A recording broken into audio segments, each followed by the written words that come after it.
I would always rather be happy than dignified. This quote perfectly encapsulates the heart and soul of young Jane, the main character of Charlotte Bronte's literary classic, Jane Eyre. In this tale, set in the early 1800s, Jane battles with the struggle between finding happiness in being true to herself or falling prey to the passions of loving someone else. Ultimately, she knows in her heart that she cares more about how she views herself than the expectations or opinions of society around her. Through the ups and downs of her early life, Jane learns that the best way to achieve true happiness in her life is less of an either-or scenario than she initially expected. Jane Eyre is a story set in northern England about a young girl who's being raised in a very hate-filled and abusive environment.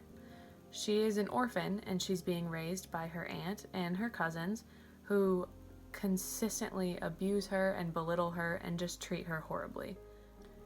Jane does eventually get the chance to be pulled away from this abusive home so she can attend a school. The school is called Lowood School, and she expects things to go much better in her life, but she ends up facing just as much abuse from the teacher there. She does, however, befriend a young girl named Helen, and the two of them become very close until a sickness sweeps through the school and ends up killing Helen. After the sickness sweeps through the school and kills many other students as well, the abusive teacher who Jane hates so much ends up actually leaving and getting replaced. At this point, things start to drastically change for the better for Jane, and she actually gets a position teaching at that school herself. Here is where Jane's adventure really begins. After teaching at the school for many years, she ends up taking a job as a governess at a local manor called Thornfield. Here, she falls madly in love with a man named Edward Rochester, who also happens to be her employer at the manor. After a brief period of blossoming romance, the pair soon become engaged to one another. However, their wedding night is ruined directly at the altar when Jane is informed that Rochester is actually already married. Not only is he already married, but his current wife is actually mentally insane. To make matters worse, she's been locked in Rochester's home in the attic for at least a decade. After this shocking revelation is made, Jane once again tries to restart her life on her own after being left feeling broken on her wedding night. But she eventually reunites with Rochester after she returns to Thornfield later in her life. She discovers that the house that she once lived in was actually burned down after Rochester's mentally ill wife escaped the attic and attempted to murder him. Though Rochester is still alive and well, Bertha did manage to cripple and blind him in the process due to the severity of the house fire. All thanks to this fateful reunion at Thornfield, Jane comes to the realization that she never truly stopped loving Rochester, and you can only imagine what happens from there. This book is most definitely a wild journey from start to finish. I'll admit I struggled to connect with the story in the first few chapters of the book, but the further and the deeper that you go into the story, the easier it gets and the more interesting.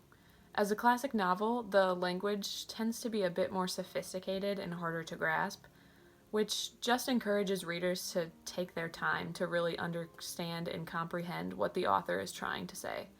This is apparent throughout the entire book, as there are quite a few sections where I found it difficult to stay focused, or I would even just get lost entirely. Nonetheless, the story did present quite a few twists and turns that served to recapture my attention and draw me back in. The theme of loving another person or staying independent gives the story a deeper meaning while also reflecting on the societal expectations of that time period. If I had to rate this book on a scale from 1 to 10, I would roughly give it maybe a 7 or an 8. I'm a fan of classic works of literature, and I really commend Charlotte Bronte as a skilled writer of her time. I definitely appreciate both the writing style she employs and her attention to detail. If you're a fan of classic works of literature, or you just find yourself fascinated by tales of heartache, betrayal, or even psychotic meltdowns, I highly recommend Jane Eyre by Charlotte Bronte. After all, who doesn't like a love story with a few tragic twists thrown in there?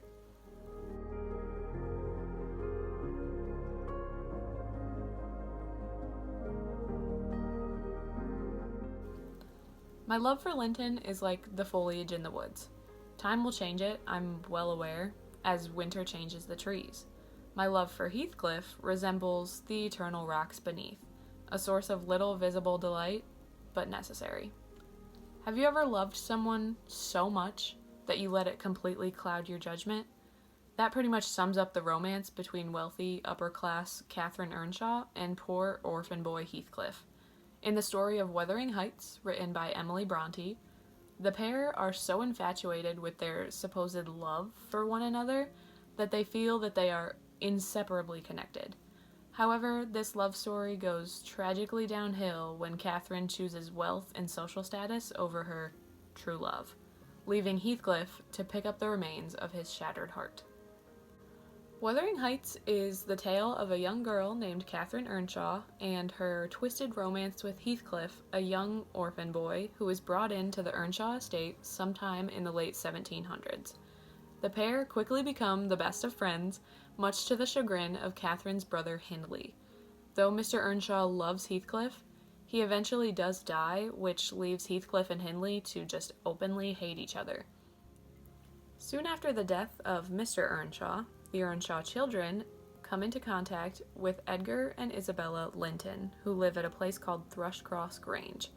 Catherine is welcomed into the home because she comes from a wealthy family and has a higher social status.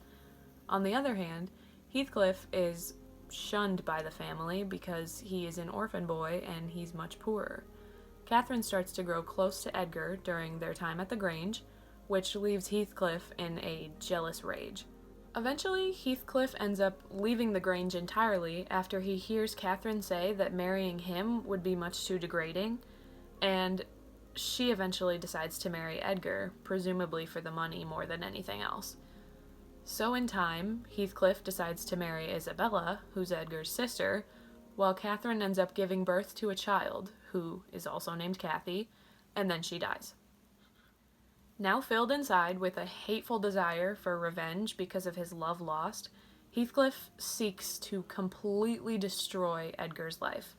After some time, he goes on a fully dark rampage of vengeance, and he eventually forces Kathy, Catherine's daughter, to marry his son, Hareton.